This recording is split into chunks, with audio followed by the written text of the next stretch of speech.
Ola, eu son Mateo Aller de primeiro de bacharelato A e hoxe imos facer tortitas de brócoli. Os ingredientes que imos necesitar para esta receita serán un bo racimo de brócoli, 3 ovos, sal ao gusto, aceite de oliva virxen extra, un bol ou un conco onde podamos facer a receita e logo 3 cucharadas sopeiras de queixo relado. O primeiro que faremos será bater 3 ovos nun bol.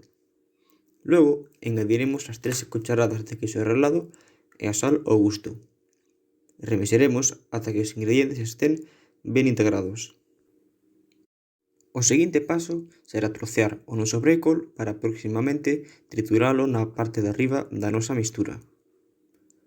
O último que faremos será remexer ata que os ingredientes estén ben integrados e engadiremos aceite de oliva virxen extra sen deixar de remexer. Para cociñar as nosas tortitas, colleremos unha sartén quente con aceite de oliva virxen extra e verteremos alí unha parte da nosa mistura. Aproximadamente, o tempo de cociñado é de 1 minuto por cada lado. Pero hai que ter cuidado de que non se quemen, como me pasou a min cando os fixen. Espero que vos guste a receita. Que aproveite!